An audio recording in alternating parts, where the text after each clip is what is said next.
네, 반갑습니다. 오늘 이제 육주단경과 마음공부책 107쪽입니다. 오늘부터는 이제 공덕과 정토에 대한 이야기입니다. 제가 먼저 읽어보겠습니다. 참된 공덕이고요. 다음날 위자사는 해능대사를 위하여 큰 법회를 베풀었다. 법회가 끝나자 자사가 해능대사께 청하여 법상에 모시고 관료와 선비와 함께 엄숙하게 용모를 가다듬고 거듭 절하며 여쭈었다. 이 제자가 화상의 설법을 들으니 참으로 불가사의합니다. 그런데 작은 의문이 있사오니 바라옵건대 큰 자비를 베푸시어 설명하여 주시옵소서. 해능대사께서 말씀하셨다. 의문이 있다면 물으십시오. 제가 마땅히 설명해 드리겠습니다. 위 자사가 여쭈었다. 화상께서 설법하시는 것은 달마대사의 종지가 맞습니까? 예, 달마대사의 어떤 종지, 근본 뜻, 그것과 합당하느냐 여쭤본 거죠. 그때는 해능대사께서 말씀하셨다. 그렇습니다. 위자사가 말하였다. 제가 듣기로는 달마대사께서 처음 양무제를 만났을 때 무제가 묻기를 짐은 일생 동안 절을 짓고 스님들께 공양하고 보시하며 법회를 베풀었는데 어떤 공덕이 있습니까? 라고 하자 달마가 대답하기를 실로 아무런 공덕이 없습니다 라고 하셨습니다. 이 제자는 이 이치를 알지 못하겠습니다. 바라오니 화상께서 설하여 주시옵소서. 달마대사가 처음 이제 양무제를 만났을 때 많은 대화를 했는데 그 가운데 짐은 일생 동안 절을 짓고 달마 양무제가 막 절도 많이 짓고 또 스님들께 공양하고 보시하고 법회를 많이 베풀었는데 여기에 어떤 공덕이 있느냐, 그러니까 불사를 많이 했죠. 근데 어떤 공덕이 있느냐라고 묻었을 때 달마대사가 공덕이 없다 이렇게 답을 했단 말이죠. 거기에 대해서 이제 왜 그게 공덕이 없을까 하고 이제 묻는 거죠. 그랬더니 해능대사께서 말씀하셨다. 진실로 아무 공덕이 없습니다.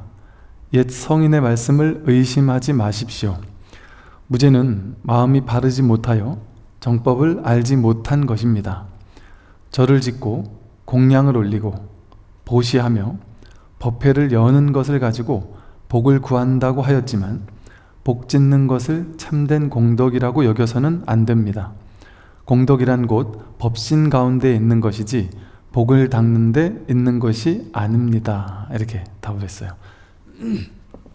이게 이제 어찌 보면 좀 말장난 같은 그 이야기이기도 한데, 이 달마가 물을 때 내가 불사를 많이 했는데 어떤 공덕이 있느냐고 물었잖아요. 공덕이 있느냐고 했더니 이제 공덕이 없다 이렇게 답했단 말이에요. 근데 이제 이 말이 뭐냐면 공덕이 없는 것이지 복덕도 없는 건 아니라는 얘기죠. 그러니까 복덕이 있다. 물론 복덕이 많이 있다.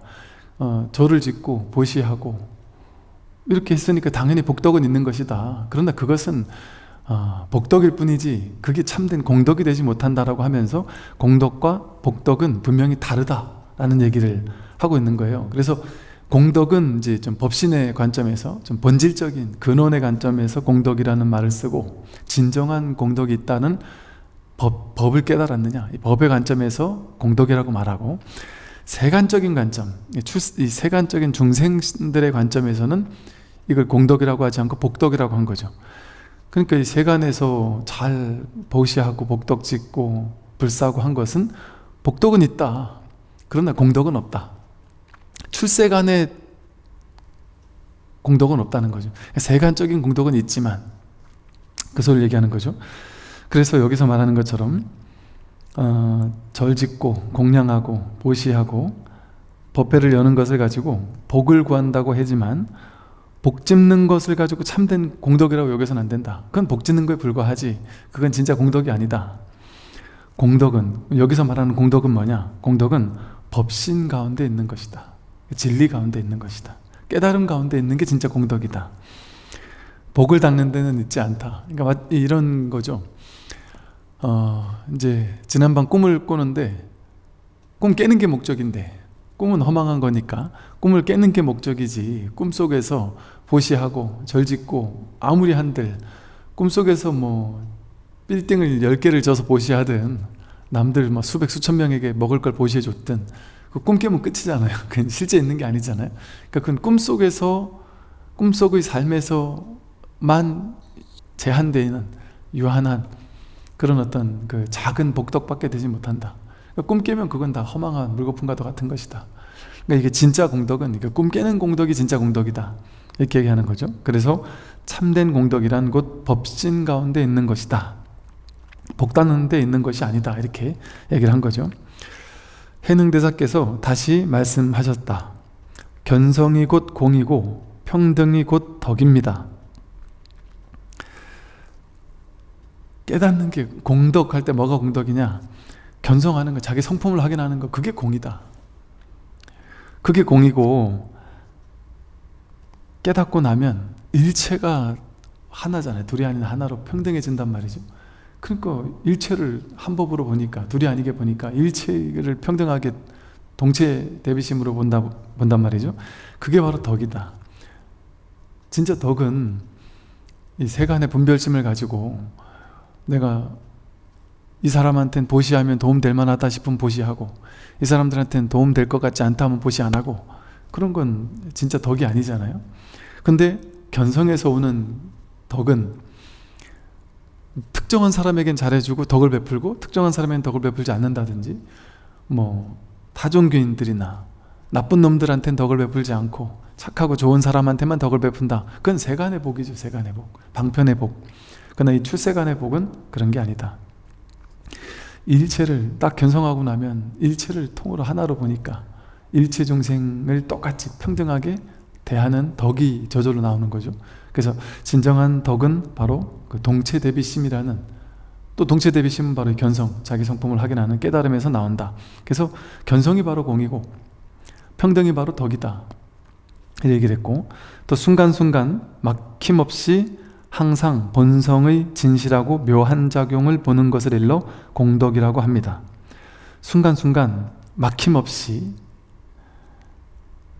항상 본성의 진실하고 묘한 작용을 보는 것, 그걸 일러 공덕이라고 한다. 늘 본성을 본단 말이에요. 본성의 진실하고 묘한 작용, 우리가 하고 있는 밥 먹고 길을 걷고 숨 쉬고 왔다 갔다 하고 직장생활하고, 이게 모두 다 본성의 묘한 작용이거든요. 본성이 하는 작용이다, 묘한 작용이다.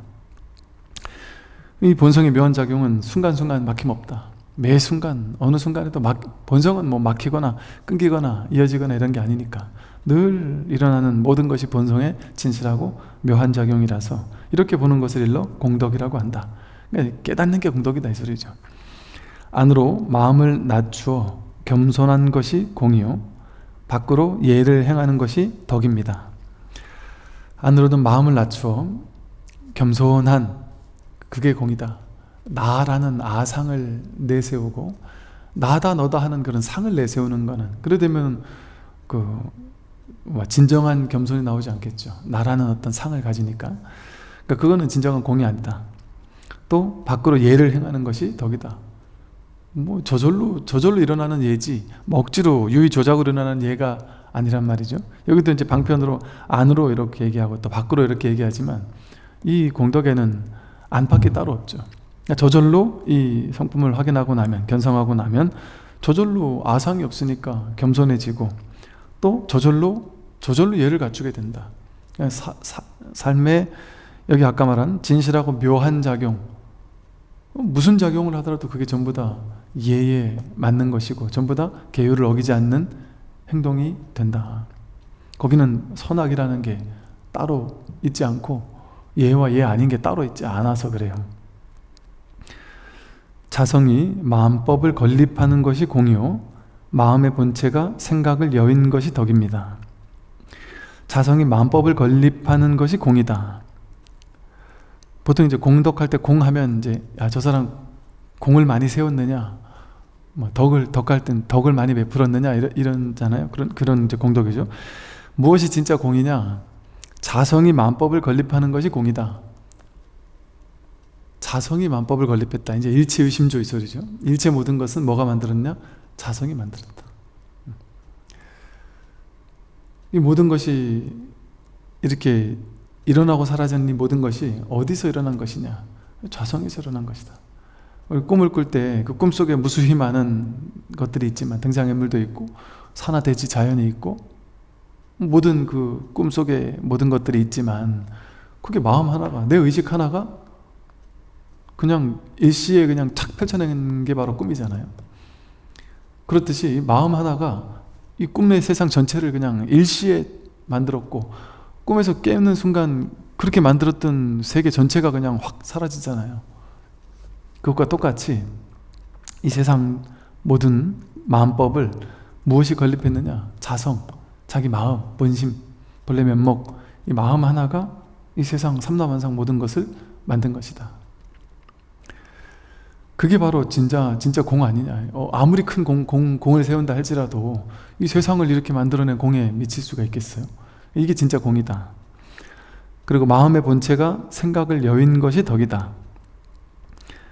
자기 마음의 본바탕이 생각을 여인 것, 그러니까 생각을 다 하지만, 분별을 그대로 다 쓰지만 분별에 끌려다니지 않고, 분별을 다 쓰면서도 분별을 끌려다니지 않고 휘둘리지 않고 분별의 성품이 공하다는 사실을 확인하다 보니까, 분별을 다 쓰면서도 분별에 끌려다니지 않는 것, 그게 진짜 덕이다. 그게 진짜 덕스러운 것이다. 자성을 떠나지 않는 것이 공이고, 인연에 응하여 쓰되 어디에도 물들지 않는 것이 덕입니다. 자성을 떠날 수가 없잖아요. 떠나려고 해도, 법을 떠나려고 해도 떠날 수가 없다. 이게 바로 공이다. 우리는 부처가 되게 어려운 게 아니라 한순간도 내가 부처가 아닐 수가 없다. 부처를 떠날 수가 없다. 그게 진짜 공이다. 이 공은 생겨나고 사라지는 공이 아니니까, 만들어내고 없어지고 하는 게 아니, 그게 진짜 공이다. 뭐 내가 훌륭한 일을 해가지고 공을 아무리 많이 세워도 그건 언젠가 사라지는 거잖아요. 그러니까 진짜 공이 아니다. 그러니까 만법을 자성이 건립하는 그게 공이고, 또 자성을 떠나지 않는 것, 그게 바로 공이다. 뭔 짓을 해도 우리는 자성을 떠날 수 없으니까, 부처를 떠날 수 없으니까, 그러니까 본래 공이 다 갖춰져 있는 거죠. 본래 공덕을 100% 갖추고 있다. 그래서 인연에 응하여 쓰되 어디에도 물들지 않는 것이 덕입니다. 인연에 응해서 우리는 인연 따라 마음을 다 쓴단 말이에요. 근데 이 자성을 확인하고 나면 인연에 응해서 막 그대로 다 쓴다. 뭐 깨달았다고 해서 갑자기 내가 막 도인 코스프레를 하면서 갑자기 어제까지 우리 아버지가, 우리 어머니가, 내 아들, 딸이 어제까지는 내 아들, 내 딸이었고 내 아빠였는데 갑자기 깨닫고 나서 오늘 부처가 돼서 나타나는 게 아니란 말이에요. 출근할 때는 중생이었는데 갑자기 퇴근할 때 보니까 깨달아서 부처가 돼서 나타났다. 이런 일이 일어나지 않는다. 얼마나 다행이에요. 인연에 응해서 그냥 그대로 작용한다. 엄마 하고 밥 해달라고 하고 인연에 응해서 그대로 쓴다. 다만 인연 따라 그대로 사는 건 똑같다. 그러나 어디에도 물들지 않는 게 이제 다른 점이다. 그게 덕이에요. 인연 따라 살지 않는 게 아니란 말이죠. 깨닫는다고 해서 뭐 배고프 밥 달라는 얘기도 안 하느냐, 내가 그 전에 하던 내 삶의 방식, 직장생활 안 하느냐, 직장생활 해야 된다. 그대로 또 회사는 가야 되고, 회사에서 직장 상사한테 옛날같이 그렇게 이제 막 눈치 보면서 막 쫄아가지고 직장 상사가 잘 보이려고 막 기를 쓰고 이런 건 좀 확실히 줄어들겠죠. 거기서는 좀 내면에선 자유롭겠죠. 그러나 뭐 가벼운 마음으로 이제 하니까 어찌 보면 직장 생활을 더 잘할 수 있어요. 막 눈치 보는 건 없어질 수 있단 말이죠. 뭐 직장생활 인연 따라 하는 거지, 최선을 다해 하는 거지. 그 진급 되면 좋고 안 되면 말고, 이렇게 가벼운 마음으로 직장생활을 하면, 그러니까 쉽게 말해 이럴 수 있는 거예요. 옛날에는 막 가슴이 떨려가지고 쫄아가지고 내가 저 사람한테 잘 보여야 내가 진급하는데 그 사람 눈치 보고 막 이러며 살았다면, 이제는 눈치를 오히려 더 안 보이니까 그 놀이하듯이 아부도 할 수 있단 말이에요. 예를 들면 아부하던 사람이 아부를 1도 안 하게 된다, 이것만이 무조건 도라고 할 수는 없다. 아부를 해도 내가 마음 떨리면서 진짜 실체화 시키면서 아부를 하는 것과 그냥 막 이제 여유 있게 재미있게 아부를 해도 할 수 있단 말이죠. 예를 들면 장난치듯이 가벼운 마음으로. 이게 무슨 뜻인지를 알아야 돼요. 그러니까 내가 하던 일을 완전히 무조건 안 해야지만 내가 완전 부처같이 바뀌고 무조건 의연하고 이래야지만 되는 게 아니라, 또 내 생각대로 뭐 세상에 뭔가 부조리하고 회사에 부조리하고 게 있으면 막 깨달았으면 가서 막 싸움닭처럼 가서, 옛날에는 싸우지도 못하다가 불의를 보면 가서 맨날 싸우기만 하겠느냐, 또 그렇게만 해야지만 그게 부족했느냐, 상관없다 그런 것과는.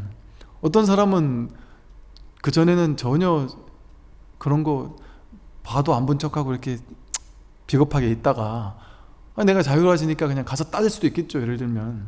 근데 막 굳이 그거 따지나 안 따지나 어차피 세상에 부조리가 한두 개가 아니고 그걸 내가 다 나서서 막을 수 없다는 거 아니까 굳이 안 따질 수도 있다. 그거는 인연에 따라 응하는 자기의 업식의 그 성향에 따라서 그 반응이 다른 것이지, 무슨 반응을 하는가가 그 사람이 깨달았냐 안 깨달았냐를 증명하진 않습니다. 그것을 어떤 반응을 하더라도 내가 가볍게 자유롭게 놀이하듯이 이렇게 하느냐, 그게 중요한 거죠. 그러니까 뭐 부처가 나타난다고 세상의 모든 부조리를 막 전부 다 가가지고 하나하나 낱낱이 가서 막 내가 다 바꿔야 된다고 생각하고 반드시 이래야만 하느냐, 그렇지 않다. 오히려 세상 일에 조금 좀 소홀해질 수도 있어요, 어찌 보면 처음에는. 왜냐면 이거 어차피 다 분별 쫓아가는 일 아니냐, 이게 좋은 일 나쁜 일이라는 게 다 생각에서 나온 분별인데 어차피 다 꿈과 같은 것인데 부처님이 처음에 내가 굳이 설법을 해야 되느냐라고 생각했던 것처럼 그럴 수도 있을 거란 말이죠. 오히려 그 홀로 고요히 있고 싶을 수도 있어요. 저 산골짜기 지리산에 가서 조그마한 음막 짓고 세상이 어떻게 돌아가든 말든 그냥 고요히 자기 공부하며 살 수도 있단 말이에요. 이게 너무 좋으니까. 그럴 수도 있고 좋으니까가 아니라 그냥 막 그게 편해서일 수도 있고. 그러나 그것만이 전부는 아니죠. 그러나 여전히 내가 직장 생활하고 또 세상에서 포교하고 뭐 이럴 수도 있는 거죠. 그러니까 인연 따라 그 현실의 인연에 응하는 거는 다 달라요. 그러니까 뭐 예를 들어 옛날에 성철 스님도 뭐 화날 때는 화를 버럭 냈다. 그거 가지고 누가 뭐 도인 아니라 됩니까? 뭐 화를 내면 도인이 아닙니까? 그 도화는 솔직히 현실은 별 상관이 없어요. 이게 이 말이 이제 사람들이 조금 납득하기가 좀 어려워하기도 하는데, 도와 현실은 좀 다를 수 있어요. 이게 이제 깊이 익어가서 부처님처럼 완전히 뭐 증득되고 증오가 되어서 완전히 부처가 된다면야 또 달라지겠죠.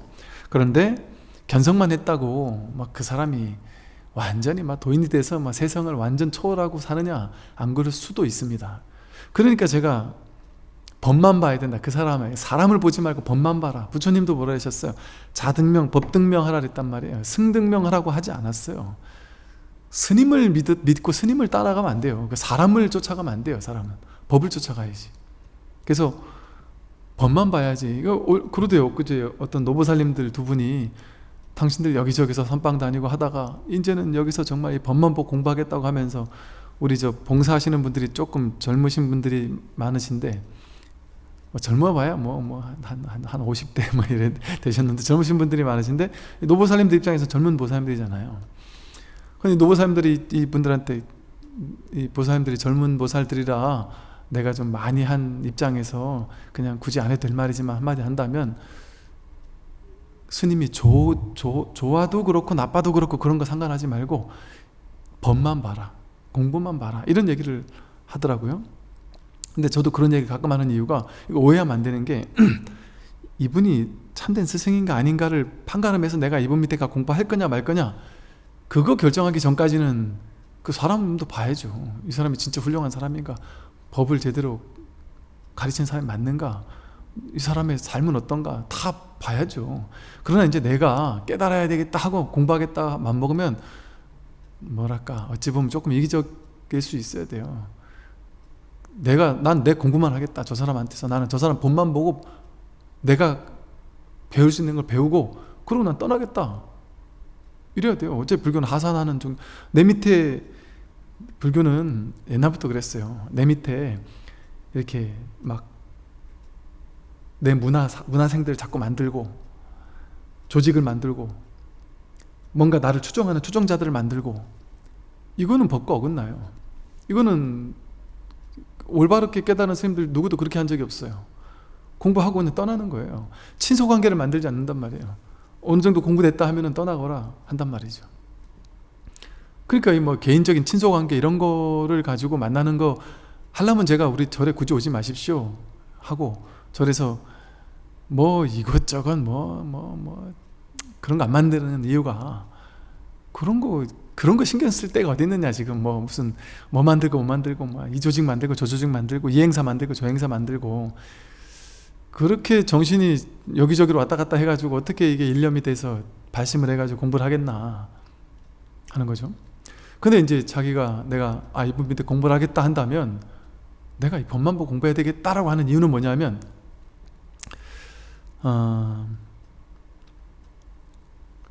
제가 이제 많은 공부처를 다녀보고 또 많은 공부인들을 보잖아요. 저도 마찬가지고,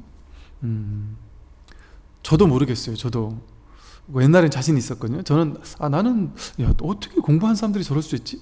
나는 공부가 안 됐어도 저렇게는 안 살겠다 뭐 이러면서 나는 자신 있다 이런 생각을 하니까, 옛날에는 막 그렇게 조금 허물이 있거나 잘못하는 사람들은 막 욕도 많이 하고 비판도 많이 하고 했었어요. 근데 이게 알 수 없다,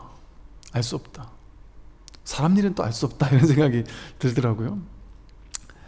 아니 보니까 하여간 이래저래 그 명상단체, 뭐 깨달음을 심지어 얻었다라고 하는 어떤 선수행단체, 이런 저 사람은 진짜 법의 안목은 확실한 것 같은데 하는 분들이 뭐 우리 근대에 속에도 많았고, 뭐 우리나라뿐만이 아니라 외국, 뭐 인도, 뭐 일본, 뭐 온갖 다양한 그 공부가 어느 정도 된 이런 스승들이 은근히 많이 있었어요. 그런 분들을 보더라도 보면 의외로 사고 치는 분들이 많아요. 처음엔 잘하다가 나중에 가서 이런 거죠. 뭐 돈 문제, 여자 문제, 이성 문제, 그리고 뭐 심지어는 막 음주 문제, 뭐 이런 스캔들 같은 거 막 터져가지고, 야 저분은 전혀 그렇지 않을 분 같은데 하던, 그래서 구름 같은 어떤 제자들을 거느리고 있던 이런 영적인 스승이 하루아침에 몰락하거나 이런 일들이 어쩌다 한 명 있는 게 아니라 의외로 왕왕 있단 말이죠. 그리고 뭐 우리 주변에 이제 우리나라도 뭐 우리 아는 분들 뭐 이렇게 보면 훌륭한 스님이신데도 현실에서 봤을 때는 저건 좀 아닌데 하는 부분이 있을 수 있단 말이죠. 당연히 그럴 수 있어요. 그래서 법만 보란 말이야. 법만 보면 내가 뭐 서운할 게, 실망할 게 뭐가 있어요. 실망하면 내가 떠나면 되는 거지. 그러니까 실망하지 않을 수 있도록 괜히 친소관계 유지할 필요 없단 말이에요. 그리고 내가 뭐 너무 과도하게 집착하고 과도하게 헌신하고 그럴 필요 없단 말이에요. 과도하게 집착하고 과도하게 헌신할 필요 없어요. 내가 할 수 있는 만큼 하면 돼요. 그냥 공부하면서 이렇게 필요한 만큼 하면 되는 것이지. 그래서 이게 이 법만 보라는 얘기가 그래서 있단 말이에요. 그래서 인연을 응해 쓰는 것에는 사람마다 달라요. 개성이 다르고 사람이 성격이 다 다르듯이 깨닫고 난 이후의 행적이 다 달라요. 도인들이 보면. 왜냐면 자기 업 따라 업을 한동안은 뗄 수가 없기 때문에. 한동안이라는 게 뭐 1, 2년 얘기하겠어요. 10년, 20년, 30년, 40년 뭐 무슨 갱참 30년이나 하는 말이 왜 있겠어요. 그러니까 자신의 어떤 업의 문제는 떼기 쉽지 않고, 또 그걸 억지로 굳이 안 떼는 사람도 있단 말이에요. 뭐 힌두교 성자가 무슨 담배를 못 끊어서 폐암 걸려 죽었다 뭐 이런 것처럼, 그건 그 사람은 그냥 담배? 이거 끊고 안 끊는 게 별로 상관없겠죠. 어쩌면 끊어도 되고 안 끊어도 되지 뭐 하는 거겠죠. 그러니까 이게 담배 핀다고 해서 무조건 도인이 아니다 이렇게 얘기할 수는 없어요. 담배 피는 게 그 사람한테 뭐 큰 문제가 안 되니까 굳이 내가 안 끊는 걸 수도 있단 말이에요. 그럴 수도 있을 거란 말이죠. 술도 마찬가지일 수 있단 말이죠. 그런 분들을 이렇게 받다 보니까 저럴 수 있겠다. 그래, 저럴 수 있지 당연히. 굳이 이걸 내가 끊어야 되나 이럴 수도 있단 말이죠. 그래서 불교에서도 그러잖아요. 깨닫고 나서 내가 옛날에 하던 일상예법을 안 하는 사람도 있고, 그건 그거대로 그냥 그대로 하는 사람도 있단 말이죠. 뭐가 옳다 그러다 맞다 틀리다 이렇게 할 수는 없다. 어떤 특정한 성향을 가지고 도인의 성향은 이럴 거야, 도인이 되면 이럴 거야, 그런 거는 자기 분별이에요. 그런 게 어떻게 정해져 있을 수 있겠습니까? 100명의 도인이 있다면 100명의 스타일이 다 있지 않겠어요? 그래서 인연에 응하여 쓰되 다만 어디도 물들지 않는 거지, 인연에 응해서 쓴단 말이에요. 그래서 어쩌면 직장인들이 공부하다 깨달으면 직장생활 더 잘하고 돈도 더 잘 벌고 사업도 더 잘할 수도 있어요. 크게 막 열심히 하고 싶지도 않은데 그냥 재미로 하는 거예요. 그냥 재미로 하는데 오히려 더 잘, 성과도 더 좋고 더 번뜩이는 아이디어를 내고 윗사람들한테 더 사랑받고. 왜? 사람은 나한테 막 잘 보이려고 애쓰고 막 성과를 구걸하고, 이런 남녀 사이도 그렇잖아요. 뻔한 사람보다는 막 신경 좀 튕기는 사람이 더 그러는 것처럼 똑같단 말이에요. 사람도 너무 막 그냥 막 그냥 잘 보이려고 애쓰고 이런 사람이 왠지 매력이 없단 말이에요. 그럼 직장 상사도 비슷할 수 있어요. 존만은 뭐지 저거? 저 사람 뭘 보고 저렇게 당당한 거야? 근데 왠지 저 사람과 함께 있으면 든든할 것 같고, 왠지 저 사람이 우리 회사에 남아있으면 왠지 내가 심리적으로 다 든든할 것 같고, 예를 들면 그런 사람이 있을 수 있단 말이죠. 그럼 그런 사람이 진급도 더 잘 될 수도 있단 말이에요. 그러나 진급도 더 잘 되는 게 법칙은 아니란 말이죠. 그리고 오히려 그 사람은 너무 공부에만 관심이 있으니까 회사 생활을 조금 등한시하게 해서 잘릴 수도 있단 말이죠. 그 뭐가 정답은 없단 말이에요. 그 현상을 가지고 정답이 있는 것처럼 그렇게 얘기해서는 안 된다.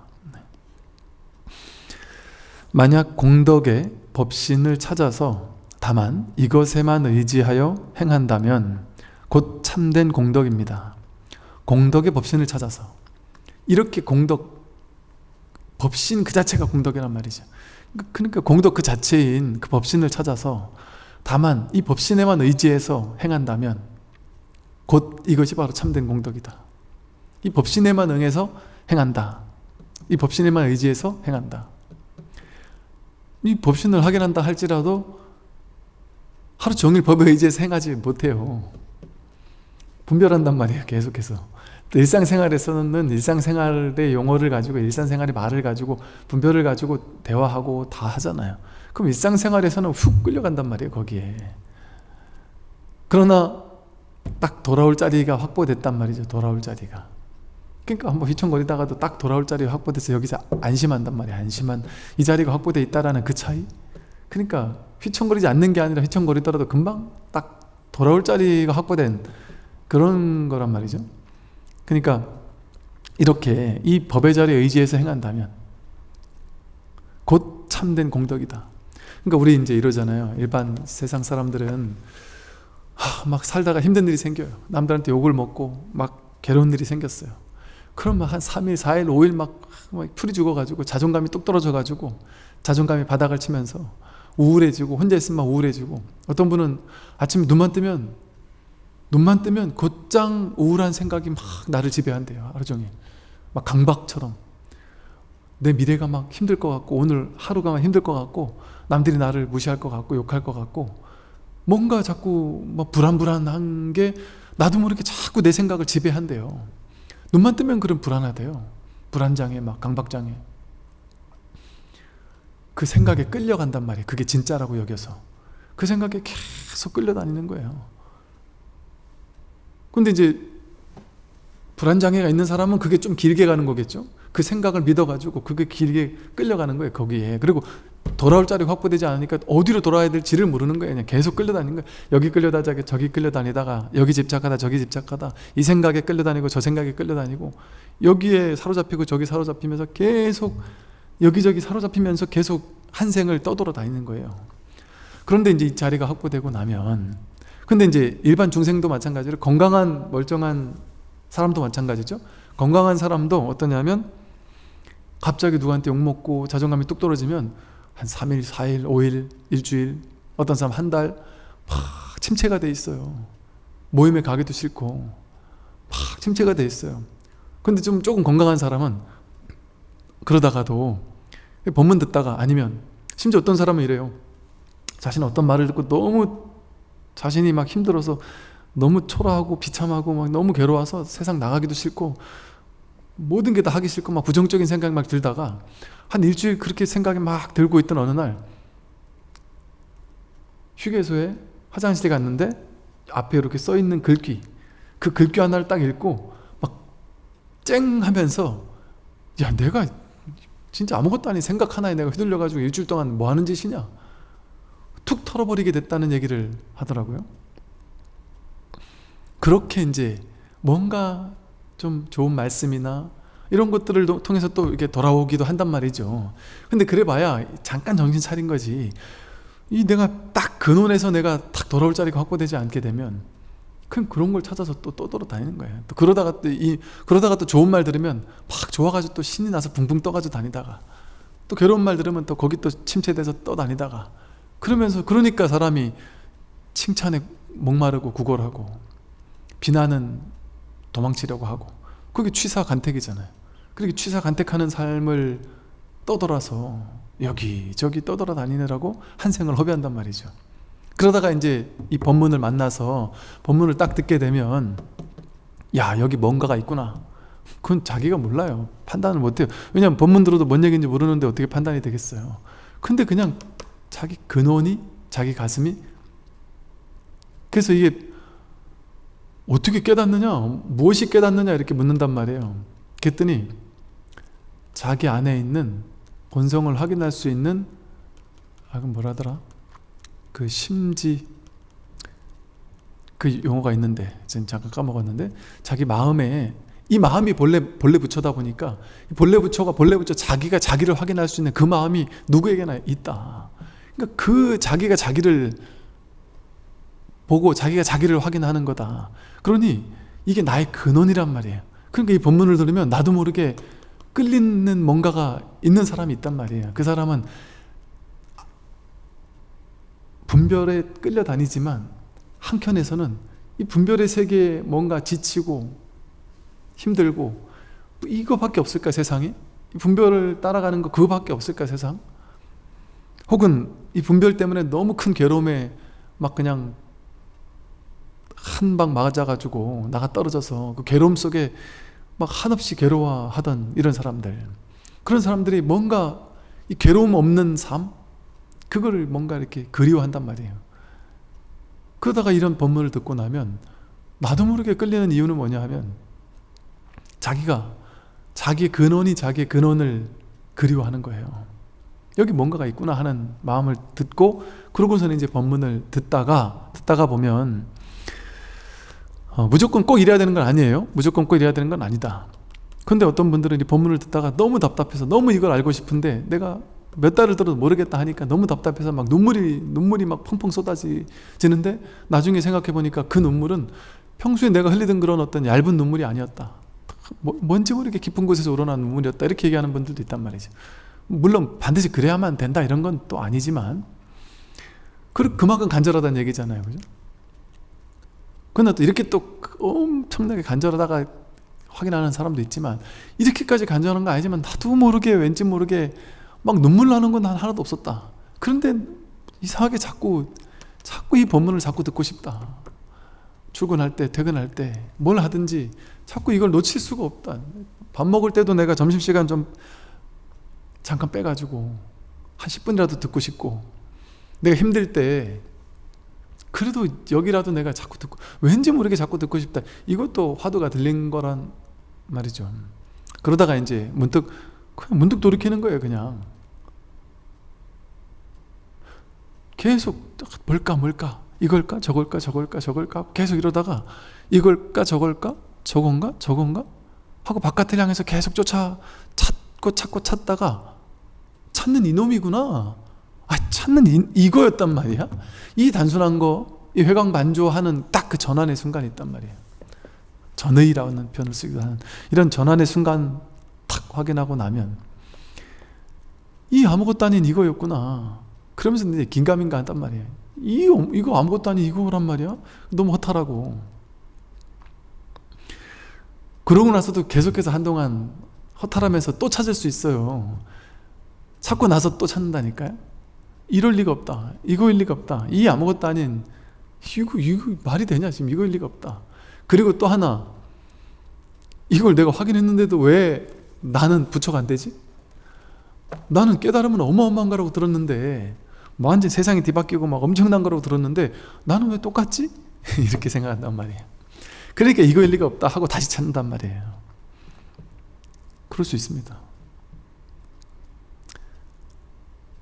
그래서 10년, 20년, 30년 푹 익어가는 시간이 필요하다고 하는 거예요. 꾸준히 그래서 법문을 들으면서 이걸 익어가는 시간을 보내게 된다. 저절로 그렇게 된다.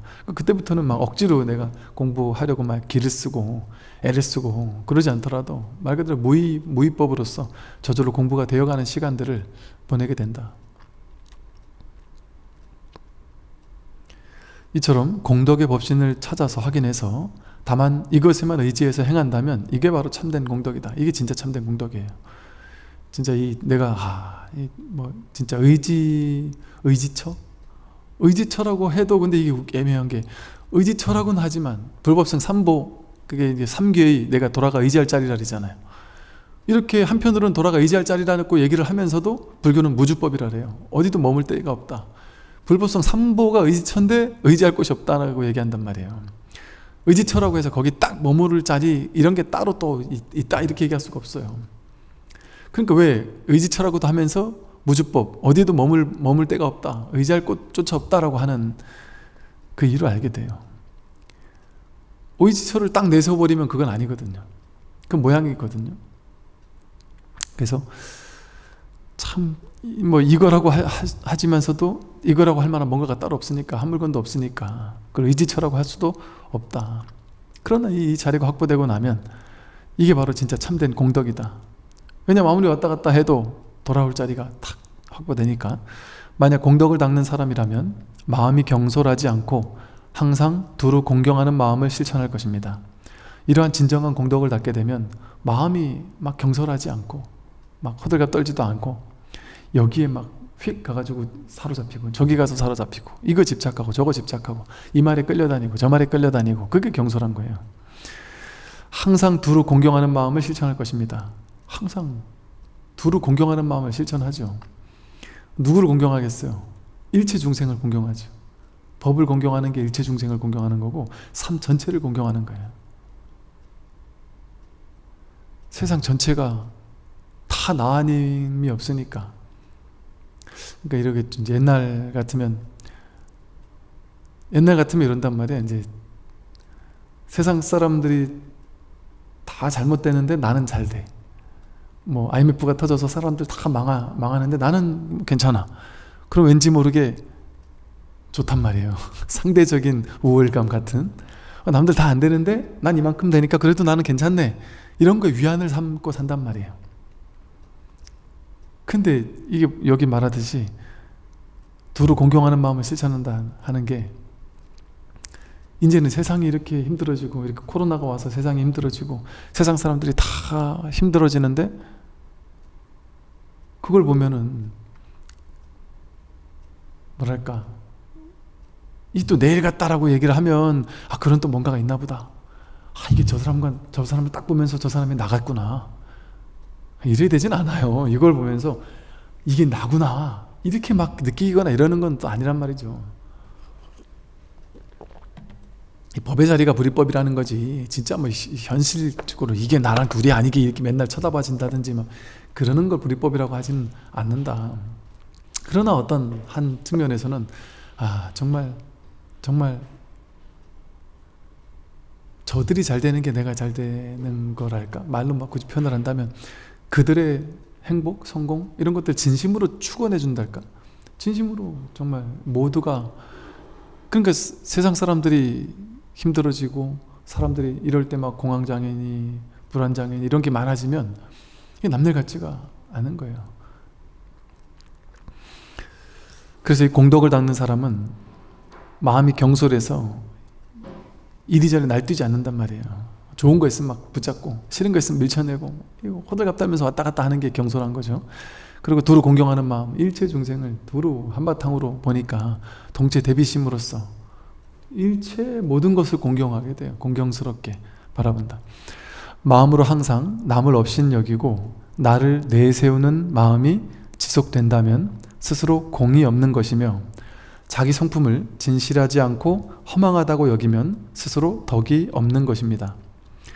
마음으로 항상 남을 업신 여기고 나를 내세우는 마음이 지속된다면 그거는 공이 없는 거죠. 남들을 업신 여긴다는 건 자기를 내세우는 거잖아요. 자기를 내세우고 자기 아상을 내세우고 내가 잘 되고자 하는 마음. 그럼 상대적으로 상대방은 막 업신 여기고 무시하는 마음. 이거 똑같은 또 다른 마음은 남들을 업신 여기는 마음이나 남들을 나보다 막 더 막 저 사람은 대단한데 우월감을 저 사람은 대단한 사람이야 하고 나를 오히려 막 위축되는 걸 느낀다든지, 그게 똑같은 자기를 내세우는 마음이거든요. 자기 아상, 에고, 오온에 취착된 마음, 오치원의 마음일 수밖에 없죠. 그래서 이 남을 업신 여기거나 나를 내세우는 마음이 지속되면 이거는 공이 없는 거죠. 깨달음이 없는 거죠. 온 개공이면 도 일체고액이 돼서 나다라는 이런 아상이 사라지니까. 그리고 또 자기 성품을 진실하지 않고 허망하다고 여기면 스스로 덕이 없는 것입니다. 자기 성품에 대해서 그래 성품은 진실하지 않고 성품 그런 건 진실한 게 아니야, 그런 건 없어, 뭐 이렇게 얘기한다면 그건 덕이 없는 거다라고 이렇게 얘기를 한 것이죠. 즉 이 분별만 자꾸 쫓아가서 분별 아닌 자리, 분별 이전 자리, 그 자리에 대한 어떤 그 법에 대한 안목 이런 게 없으면 그건 덕이 없는 거다라고 하는 거겠죠. 이런 이는 나라고 하는 아상을 스스로 크게 키우면서 다른 모든 것들은 가볍게 여기기 때문입니다. 나라고 하는 아상을 스스로 크게 키우면서 자기라는 아상을 키우니까 다른 모든 것들은 가볍게 여기게 되겠죠. 그러니까 키울 아상이 있고 상대방은 또 가볍게 여기는 게 있으면 둘로 나뉘는 분별이잖아요. 선지식들이요, 순간순간 끊어짐이 없는 것이 공이고 마음을 분별 없이 쓰는 것이 곧 덕입니다. 순간순간 끊어짐이 없는 것이 공이다. 이 법은 끊어질 때가 있나요? 이 법은 끊어질 수가 없다. 끊어졌다 연결됐다가 막 하는 그런 게 아니란 말이죠. 늘 한결같이 있다 없다를 넘어서서 이렇게 있다. 그래서 순간순간 끊어짐이 없는 게 그게 진짜 공이다. 있다가 없다가 하는 게 공이 아니다. 진짜 공은, 진짜 공덕은 있다 없다 하는 게 아니다.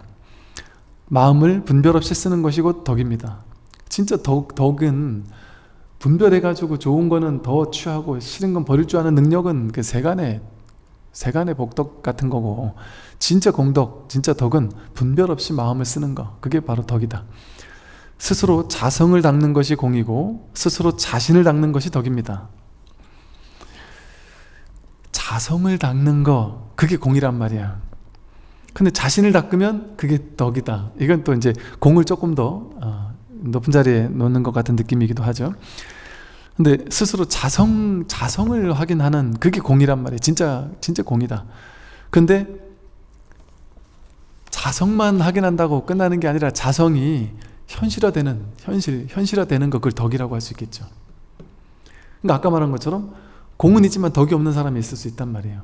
자기 자성은 확인해서 깨달음은 있지만 그게 현실로 이렇게 덕으로서 현화되지 못하는, 이 덕화로 이렇게 남들에게 덕화로 이렇게 감화를 주지 못하는 그런 사람이 분명히 있을 수 있는 거죠. 당연히 있을 수 있어요. 뭐 저한테 찾아와서 내가 옛날에 깨달았다, 견성했다 하면서 나는 도인이다라고 하면서, 심지어 노스님 중에 어떤 분이 제가 어떤 큰 절에 있을 때 찾아와서 그런 얘기 한 분도 있었다니까요. 내가 옛날에 견성해서 내가 도인이다 하면서 자신의 도의 안목을 막 얘기를 하시더라고요. 그래서 얼추 그럴싸해요. 그래서 그러신가 보다 했단 말이에요. 그러면서 이제 당신을 이 절에 조실로 앉혀라. 그러면은 49제 300만 원 받던 거 500만 원, 1000만 원 받아도 된다. 뭐 이런 얘기를 하길래 내가 이거 뭔가 해서 뒤통수 한 대 맞은 것 같아가지고 쪼까보냈다기보다는 알겠습니다, 선생님. 이러고 그냥 들은 척 만척하고 그냥 이랬던 적이 있었어요. 어쩌면 그분이 젊었을 때 공부하다가 자기 성품 확인했을 수도 있단 말이에요. 근데 자기 젊었을 때 성품 확인했던 사람들은 많을 거야. 아마 스님들 중에도 많을 것이고. 근데 이제 나중에 가면은 이제 두 가지가 있죠. 야, 내가 옛날에 성품 확인했어 하고 그걸 상으로 내세우는 사람도 있을 것이고, 그거 가지고 이제 또 사기를 치는 사람도 있을 것이고. 오히려 진실한 사람은 이럴 수 있죠. 그러고 나서 공부가 깊어져가지고 공부가 깊이 됐다면 그 사람은 할 말 없는 것이고, 그러고 나서 잡았는데 놓쳤다 이런단 말이야. 옛날에 분명히 내 깨달은 것 같은데 아니야 내가 그때 아니었나 봐. 아니면 더 이상 말 안 한단 말이에요. 내가 자신이 없단 말이에요. 이제 그럴 수 있는 측면이 있단 말입니다. 그래서 공은 있지만 덕은 좀 부족할 수 있어요. 왜냐면 스스로 자성을 닦는 게 공이고 스스로 자신을 닦는 게 덕이니까. 그러니까 이제 공도 닦아야지만 덕도 닦아야 되는 거예요. 그래서 이 부처님이 참 위대한 게 이 공덕이 함께 구족하신 분이잖아요. 그러니까 이게 두 가지가 양족존, 현실적인 복덕, 공덕, 깨달음의 공덕도 있지만 현실적인 복도 있단 말이죠. 그 양족존이라 해요. 기회불 양족존. 현실적인 복도 있고 출세간의 깨달음의 공도 있다. 그래서 현실적인 것도 충족하고 출세간도 충족하다. 이게 이와 사가 아주 원만하다. 이게 쉽지가 않은 거죠. 이와 사를 원만하게 갖춘다는 게 이게 참 쉽지 않은 거예요.